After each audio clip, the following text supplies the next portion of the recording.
Hello, we are live. New episode, Sprint Ride Option podcast, part of the Blue Wire Hustle Network. I am Andrew Pasquini, Jason Aponte to my right, and today we are talking linebackers. Jason, how was your weekend though? It's Monday. We haven't recorded on a Monday since maybe the season ended. It's been a while. So how was your weekend? It was good. It was relaxing. Got some time to prepare for the storm that's about to start tomorrow with training camp opening, and I'm flying out Thursday, so it was a good relaxing time. Good, relaxing. I'm glad to hear. This is usually where I like crack a joke about a certain baseball team you like, but I'm gonna withhold from that. I'm gonna withhold from that because I watched. Yeah, not great. We'll just transition straight into the linebackers from there. Let's just talk about a real sport. Jordan, catering to Jordan, who's in the chat, I see. So 49ers, the linebackers, running off of what they have on their website. We've run into some issues with that. Fred Warner, Dre Greenlaw, Azeez Al-Shaair got it right this week.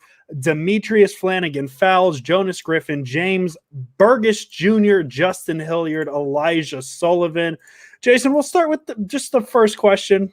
Broad answer. Whatever you want to give me. What's the outlook for this position? Are we worried about the depth? Is the top end good enough to just make us not worry about the depth? Give us the overrun or the overview of the 49ers linebackers. Yeah, obviously if something happens to Fred Warner, that's not what you want. That's a famous, it's an Aaron Boone quote, I believe. That's not what you want. Like after the game's over and they lose and they get their heads pounded in, that's not what you want. Yeah, thanks. Appreciate that. But yeah, I mean, any team, if they lost their starting linebackers, I don't think anybody really has the depth to really, just say, oh, we'll be fine. So, I mean, I guess to answer your question, you never want to see any sort of injury, but you have to be excited with Warner. You have to be excited with a possible jump from Dre Greenlaw again this year. And, I see that Jordan's in here, so we got to put some respect on Demetrius Flanagan Foles because he's running the hive. But, with the way that this defense goes, there's also a possibility that you could see Hufanga take some will linebacker snaps if needed. That's just the way, it's pretty much closer to the way the game's being played about, converted safeties become linebackers and things like that. So, obviously you never want injuries. You could probably say that about a million other positions on this team and everybody else's team pretty much for their positions. But yeah, I mean, they're top heavy right now with the best in the game, and he's locked up, and Dre Greenlaw is ascending, and hopefully he takes that leap and they can become that duo that was similar to Willis and Bowman. I mean, I'm not going to put those lofty expectations on there, but I'm just talking about like 1 and 2, being solid and set up. So with linebacker, I have very little to really, sleep at, lose sleep over. I'm much more concerned with cornerback depth than I am linebacker depth. Yeah, I mean, especially when you have a guy like Fred Warner who's never missed it, and that was a question I was going to ask, Jordan. So good job picking up on that. Linebacker. I mean, they're so good at the top end. I mean, you have the best linebacker in the game, Fred Warner. You have Dre Greenlaw, who inconsistent at times. I think that's a fair way to put it. But he is definitely trending in the right direction. Azeez Al-Shaair has been there. Obviously, Demetrius Flanagan Foles, we can't not talk about him. James Burgess Jr., he's been around the league. This is going to be his 5th team in 5 years. Started with the Browns, went to the Dolphins, Jets, Packers, now the Niners. So he has experience with all types of different defenses, all that fun stuff. I was going to ask about All-Pro Fred first, but since Jordan does want to talk about Dre Greenlaw, because I feel like that's been a topic of conversation, kind of what Dre Greenlaw actually is, how good he is. Obviously, the Niners view him highly. They move off of Quan Alexander to get him more snaps. Where would you rank, if we're tiering off the linebackers in the NFL, where would you put Dre Greenlaw? Average, above average, below average, well above average, things like that? What area would you have Dre Greenlaw? I mean, the homer in me wants to say, great, but I believe that he's above average at this point. Last year he did take a little bit of a step back, and everybody always wants to cite broken tackles, right? That he never loses any tackles, but took some poor angles at times, and that's going to come. That's growing pains, and a lot of that has to do with with the losses on the defense. And, when you lose somebody up front, then it cascades all the way through the defense. So I'm not going to kill him for that or anything like that. Like, you see in the comments, people are asking about, Rich Madrid's take on it. And I think that all right. So with Twitter, there's no context in a tweet, right? Yes. Only because you only have a certain amount of characters. So what I think is what Rich tried to say is that he took a bit of a step back last year, but that doesn't mean that he won't improve or anything like that. And it doesn't necessarily mean that he's overrated. I wouldn't say he's overrated. It's just, it's okay for people to say, hey, he has to improve on certain things. He has to do things a little bit better. And there's nothing wrong with that. So I would say that right now he's above average with a chance to be something very special if he can add a little bit more into the run game, because he's good in coverage. But yeah, I'm not really too worried about Greenlaw. I think that, once the defense as a whole is there and there's no injuries, then that has an effect on everybody. And I think that people are downplaying that portion of it because everybody points to that Seattle game, but the 49ers were getting whipped. Everybody played badly in that game. Everyone basically, except for like Brandon Ayuk. That was like literally the only, and Kittle, like, that was a really rough game for everybody. So yeah, it's okay to say that, hey, Dre Greenlaw has to do some improving while still, also maintaining that, yeah, this is his second year and he's definitely not overrated. I feel like our fan base at times, every player on our team is the greatest in the world and they're the best. I've seen people say that Warner and Greenlaw are the best 1-2 in the league. Let's not go that far, but that doesn't mean that that's not something that can happen. But I believe that our fan base does a really good job of overrating players at a time. So hyping, I guess maybe that's pretty much. Yeah, we'll pretty much. That's a better way to put it. That's a better way to Yeah, and like obviously, like when you're a player like Dre Greenlaw who has a play that instantly we recognize as the trademark play of his career, two of them, yeah, because the interception in the I'm assuming you're referring to the interception in the first Seattle game. We tend to, we were ready to put him in the 49ers Hall of Fame after that second Seahawks game. I also believe he took a step back. Obviously the missed tackle stat is a thing with linebacker, just like defensive backs. Stats only tell you so much. You actually have to watch the tape, watch the games, all that stuff to understand what their response. And I'm not even saying it's easy, because if I were to watch Dre Greenlaw on tape, I wouldn't even fully understand what he's doing. Linebacker's a tough position to understand and break down. And I don't think you could just look at the stats, because we could look at Fred Warner's rookie year and see, hey, he had 124 tackles. Wow, he had an amazing year. But you can go back and look at some things. I think if I remember correctly, pass coverage was iffy with him his rookie year. If I remember correctly, I could be way wrong on that. There's a lot of nuance going on with the linebacker position, and stats aren't going to tell all.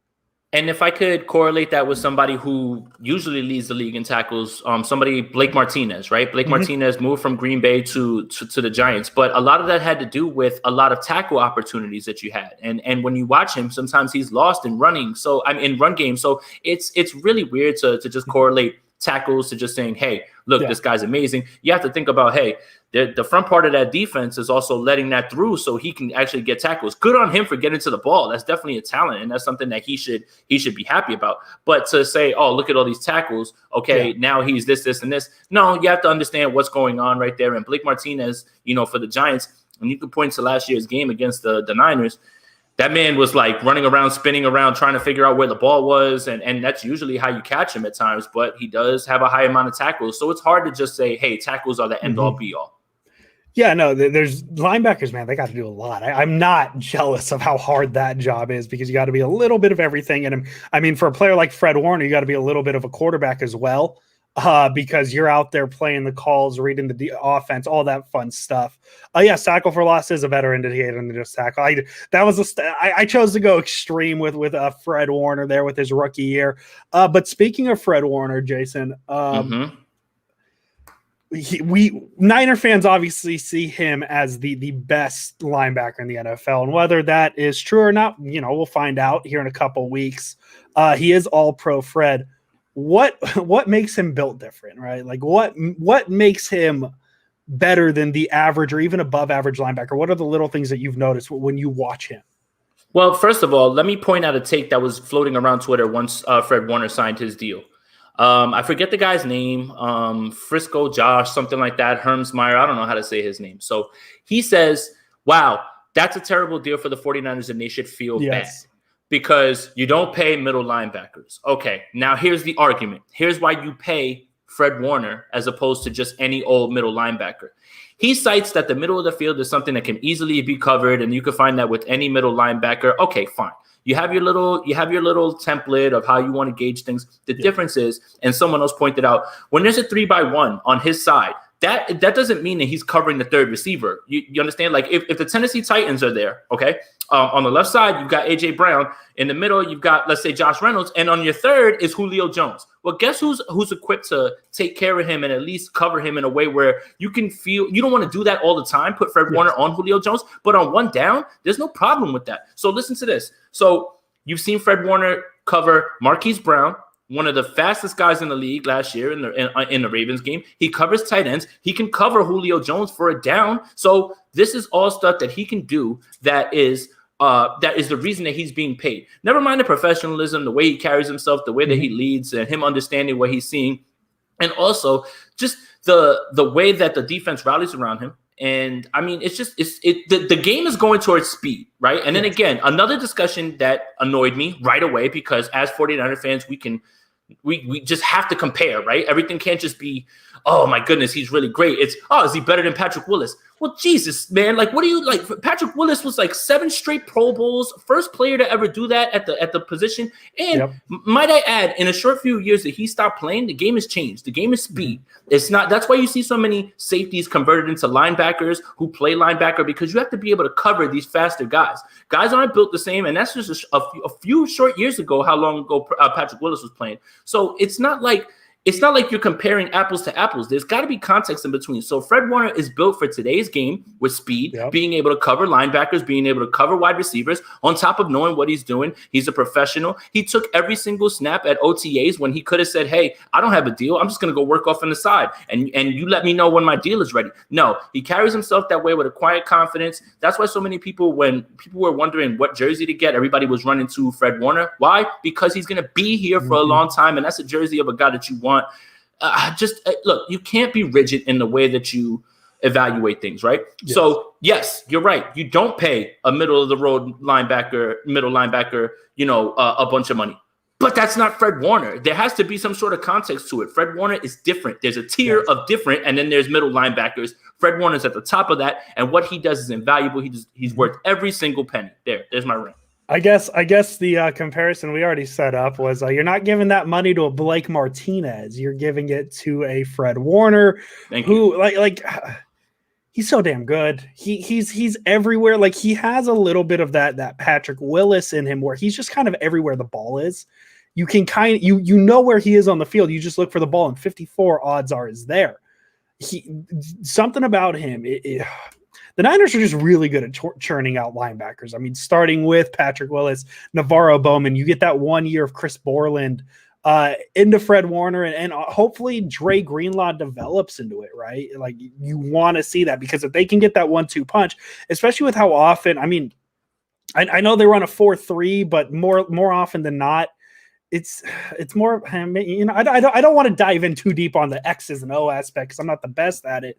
But they do put a lot on Greenlaw and Warner, you know, just by themselves on the field, because Greenlaw can play as that cover guy. And he can play, as you said, every so often you're okay with him taking on a Julio Jones or a quicker guy. You know, it's kind of insane. Like, we talk about Hufanga coming up as a safety. He can drop down as a linebacker. You could almost drop back Fred Warner every so often, you know, like that. Not like a deep back safety, but somebody who can guard a receiver very well. So there's the two top guys. Is there anybody other than Demetrius Flanagan, Foles, that we've already kind of touched on, that you have an interested eye going into training camp with? Yeah, I kind of want to see what happens with Justin Hilliard. I want to read off his draft profile just so I don't miss anything.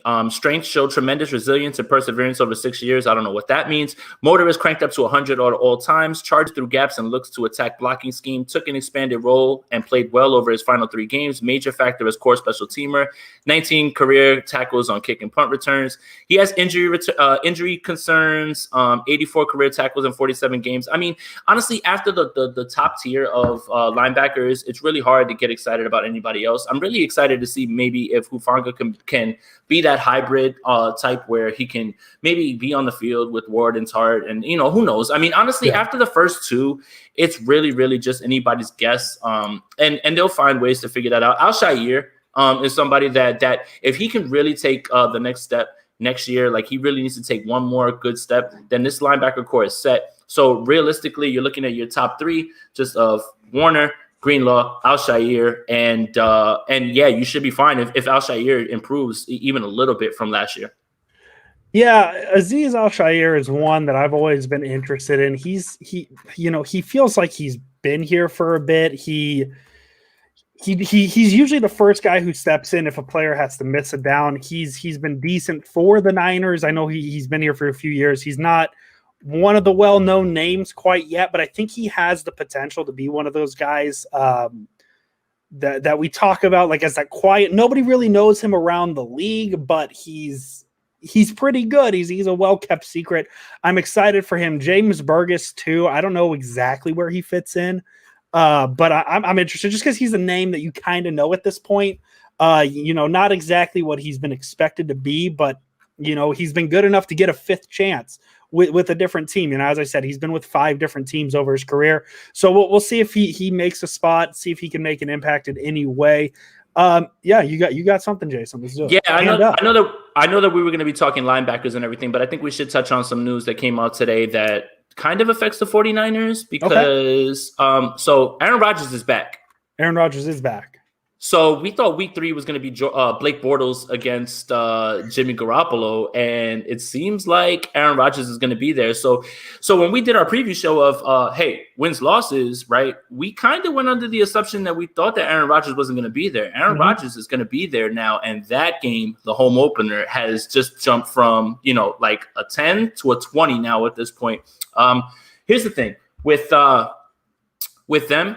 It's realistically, and this is what it correlates to with the 49ers. We thought it's the Bucks, right? We thought it was the Bucks, and then a tier down is every single team in the NFC West as long as Aaron Rodgers isn't there.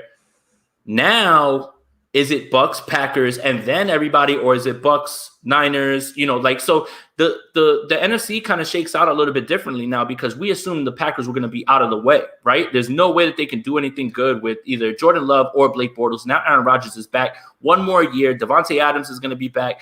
That team won 13 games back-to-back years. It's not like you can just sit there and dismiss them. I understand that the 49ers dismantled them in 2019, but at the same time, this isn't a team that's going anywhere, at least this year. Oh, yeah. The 2020 Packers, I think, are better off against the 2019 Niners. Like, I think that's known. I mean, they were significantly better last year than they were in 2019. So I'm excited for that game because we're going to get to see what could have been last year if the Niners and Packers matched up, fully healthy, because I have no doubt that the Niners and Packers would have met in the playoffs if the Niners stay healthy. I think that's just kind of how it usually works. The Niners and Packers always seem to find each other in the playoffs.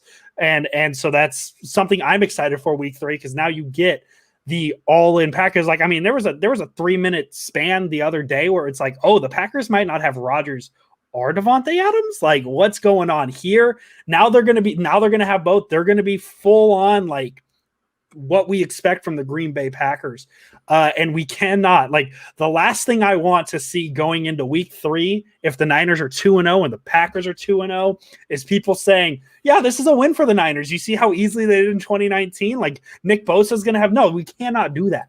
We absolutely cannot do that, because this might be a little bit of a, because the assumption could be is that this might be Rodgers' last year in Green Bay. It sounds like they're working on a deal to get him one more year and go. This could be an ultimate FU Green Bay year where he's like, I'm going to go off, have an MVP season, and I am out of here. I'm going to show you guys what you're missing. So this Packers team is different. And this week 3 game, we had a little bit of a, you wrote it in a pencil, circled it in pencil, just in case you have to erase it because Aaron Rodgers is going to the Broncos. Sharpie, red Sharpie, whatever it is, circle that game. Yeah, that's a big game now. And you know what? Look, I want the 49ers to win games, but man, home opener, Sunday Night Football, Green Bay against the 49ers. whoever's going to be starting at quarterback, man, that game is going to be juiced. And anybody who tells you that they didn't want Aaron Rodgers to play, okay, you probably wanted the win, but I would much rather beat Aaron Rodgers and that team at full strength. And I think that anybody should want to beat a team at full strength. There's a good question from Tony here. Tony, thank you, man, for the question. You're always live in our chat. Do you think Ebukam is going to play some Sam linebacker? And that's a good one because technically, right? So they have Ebukam as like an edge, but he is a linebacker though. So that is a good yes. That is a good question. So I think he will, and I think that a lot of what they're going to do in terms of, you've heard D'Amico Ryan say, yes, we're going to be blitzing a little bit more. We're going to be a lot more aggressive, and you've heard it from players. This is something that I feel like they've discussed, especially when you're talking about guys who have come back, on 1-year deals and things like that. They'll probably show Ebukam at the line a lot, have him drop back into coverage to disguise some things. So he's a chess piece, man. I think they can move him around as much as possible. And I think that he's going to be fine in that turbo package. And we're also starting to get, I don't want to get excited. We're starting to get some rumblings of D Ford might be playing. And realistically, guys, when this news came out, D Ford doesn't have to play anything other than passing downs. That's it. I don't want to see him on running on a potential running situations. I don't want to see him on first down, third downs when you got to go get the quarterback. Bring D Ford, like get him out of the ice chamber, put him on the field, and then bring him right back in. Like that's realistically for the impact that D Ford should have on his defense. It should just be on strict passing downs. That's it. So it's going to be interesting to see how they pair him and D Ford. So it's good to get all this news together because D Ford is technically a linebacker, right? Yes. So that's another person that we kind of have to talk about as well too. So it's really good that you're hearing all these things, and the front office seems like they think it's going to happen. And there's rumblings that it's going to, Fred Warner said he looks great and he's ready to go. Fred Warner's never told a lie in my book. I don't think he's ever lied. I don't think he ever will. So it's really interesting to figure out how they plan to use them. Do they plan to flip them? Do they plan to use them at the same time? It's going to be really interesting, but both of those guys are wild cards. Yeah, and I should have said it. Jason and I had internal conversations where we counted edge as defensive linemen, so we will cover all your defensive lineman need and whenever that episode may be. But in terms of Ebukam going to Sam, he's probably, for the sake of this episode, he'd probably be the guy. I see Jesse Rodriguez asking Hufanga playing Sam. I think you could see him on rotational situations, but everything perfect in terms of health. Ebukam's playing that Sam linebacker maybe almost every down, but then on those pass rush situations, D Ford 100% needs to be in. D Ford, I mean, what was the word the Chiefs used for him? He was a Sunday player. That's it. You shouldn't practice him. And this is I think a little bit of where the 49ers mishandled him. And he is definitely a Sunday player. Don't practice him. Get him ready for the game and get him up on Sunday. That's it. Just make sure he gets to Sunday, realistically. Yeah, no, it's if D Ford, oh my God, like it's exciting because if D Ford can be healthy, like those third downs, you got Armstead and Bosa and Ford, and it's just it's hard not to get excited. This is, I guess that's the fun thing of a new season, right, Jason? Is like we can talk about these fun thoughts because it's a new year, man. Like it's like the new school year. Your sophomore year is your sophomore year. You're a junior now. You're another year older. It's a little more exciting.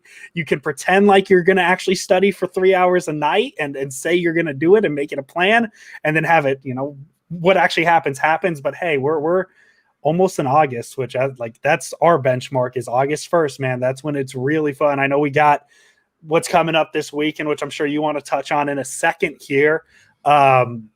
It's exciting. And if the Niners can get D Ford, a healthy D Ford, and have him be a very, very, very, very important rotational piece, the Niners defense is only going to be better for it. Absolutely. And you're the interior and Javi and Jordan, they pointed it out on Twitter. It's a fearsome group right now with Kerr, Mo Hurst, Kinlaw on the inside, and there's a lot of inkling of, and these guys are the ones who are pointed out because they're much smarter than I am. It is, hey, what are they trying to bring in maybe more pressure from the inside as opposed to just straight up like on the edges? And that's something that's interesting. So I'm excited for that group, but that's a defensive line thing. That's something that's completely different. But D Ford and Ebukam, they technically linebackers when you look at their position, but again, they just moved around and everything. So we had to touch on them real quick. Do we want to spin the wheel, or do we just want to go straight to D-line next episode? We could. I mean, the next episode is going to be camp, largely camp based, because camp opens tomorrow. I'll be flying out Thursday, so I'll be around there Thursday probably. So I mean, I'm not going to be there for the practice on Thursday because of what time I land, but yes, Thursday I'll be out there, and anything from now on is going to be camp, and then probably we'll have to divvy off into a whole other episode. So one will be camp, one will have to be like a positional thing, but there's too much to talk about with camp and everything around. So we'll see what's going on. It's tomorrow. It's unbelievable. It's tomorrow. Yeah. I can't believe it. It almost feels like yesterday we were arguing about the draft, and now all of a sudden, like we're pretty much there. I mean, tomorrow with camp starting, that's like the first real feel that the season's coming up, and then obviously the preseason games. Jason, do you have any last thoughts on linebackers then before we get out of here?